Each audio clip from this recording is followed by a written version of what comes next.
This is George. He lived in Africa. He was a good little monkey and always very curious. One day George saw a man. He had on a large yellow straw hat. The man saw George too.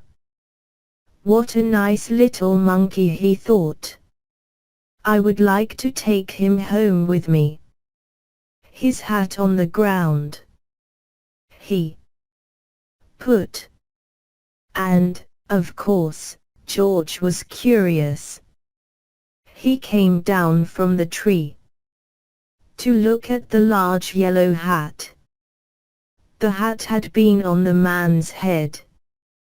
George thought it would be nice to have it on his own head. He picked it up and put it on. The hat covered George's head. He couldn't see. The man picked him up quickly and popped him into a bag. George was caught. The man with the big yellow hat put George into a little boat. And a sailor rowed them both across the water to a big ship. George was sad, but he was still a little curious. On the big ship, things began to happen. The man took off the bag. George sat on a little stool and the man said, "George, I am going to take you to a big zoo in a big city. You will like it there. Now run along and play. But don't get into trouble." George promised to be good. But it is easy for little monkeys to forget. On the deck he found some seagulls. He wondered how they could fly. He was very curious.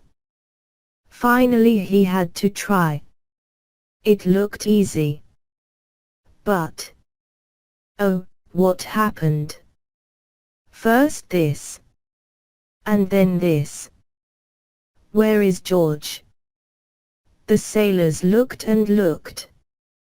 At last they saw him struggling in the water. And almost all tired out. Man overboard. The sailors cried as they threw him a lifebelt. George caught it and held on. At last he was safe on board. After that George was more careful to be a good monkey, until, at last, the long trip was over. George said goodbye to the kind sailors. And he and the man with the yellow hat walked off the ship onto the shore and on into the city to the man's house. After a good meal and a good pipe George felt very tired. He crawled into bed and fell asleep at once. The next morning, the man telephoned the zoo. George watched him. He was fascinated. Then the man went away. George was curious.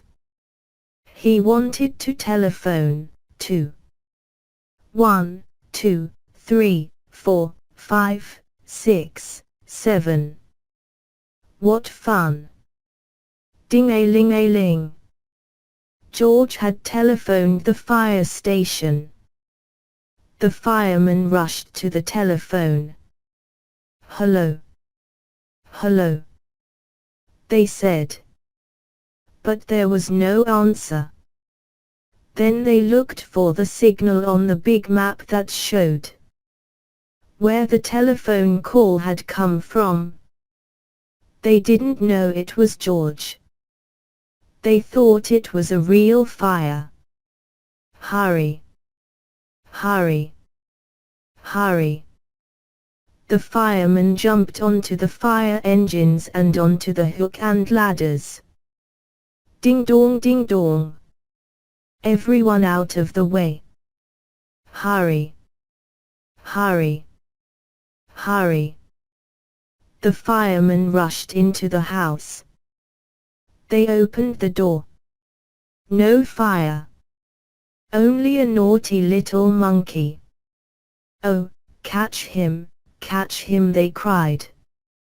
George tried to run away. He almost did, but he got caught in the telephone wire, and a thin fireman caught one arm and a fat fireman caught the other. You fooled the fire department, they said.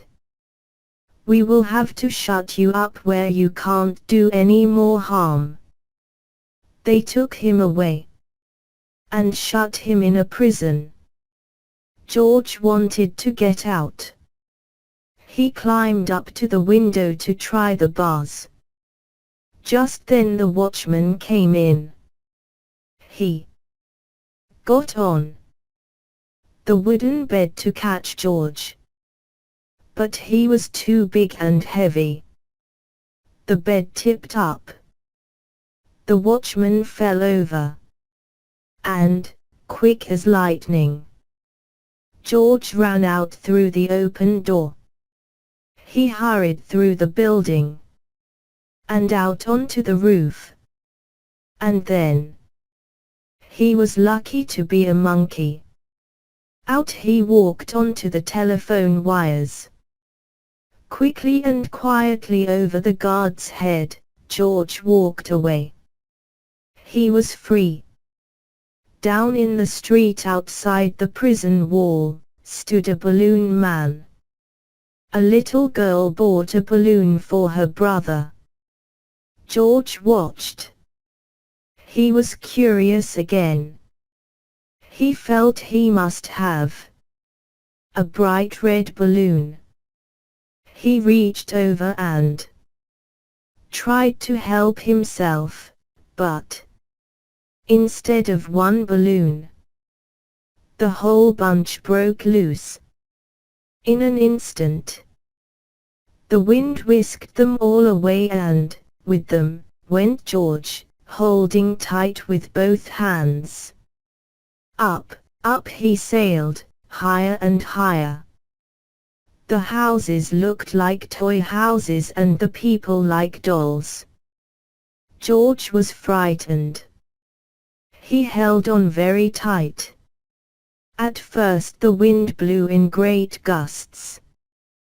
Then it quieted. Finally it stopped blowing altogether. George was very tired. Down, down he went bump. Onto the top of a traffic light. Everyone was surprised. The traffic got all mixed up. George didn't know what to do.